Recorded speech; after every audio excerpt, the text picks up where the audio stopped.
What's up, Swifties? So for today's video, meron tayong ATV dito. Ayan, nakita nyo, medyo maputik yung unit ni Bossing. And marami siyang mga mancha at tibag sa katawan kasi ano to matte.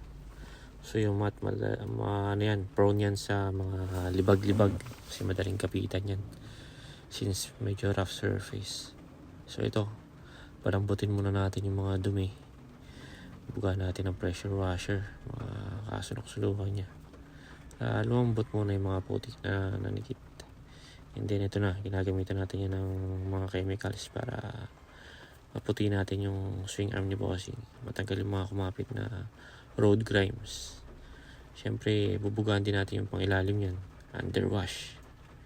Kasama lahat yan sa package natin na VIP wash. Yun pala yung in-avail ni Bossing. VIP wash. Combination siya ng signature wash tsaka ng steam cleaning. Yun yung VIP wash natin. So ayan. Kita nyo, medyo puti na yung swing arm ni Bossing. Nagkikisim pa natin maigi yan. Tapos ganito rin sa mga sulok-sulok na parts sa harapan. Ayan. Kukuskusin natin maigi yan. Para siguradong sulit na sulit ang bayad ng mga Bossing. Ayan. Sa ibabaw, medyo madumi pa yan. Unahin muna natin pang ilalim. Top to bottom tayo. Ayan. Pati yung mga singit-singit ng side stand. Nakita nyo naman. And then after that, tsaka natin bubugan ngayon ng foam wash. Ayan.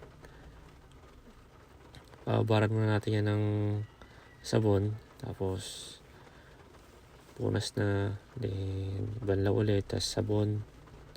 Dalawang beses na sabunin yan eh. And then after that, banlaw, patuyo. And ito na ang ating steam cleaning. Ayan. Dito naman papalambutin niya palalo yung mga nanikit na dumi. Maabutan na ito yung mga sulok-sulok na hindi natin nalinis kanina sa signature wash. Ayan.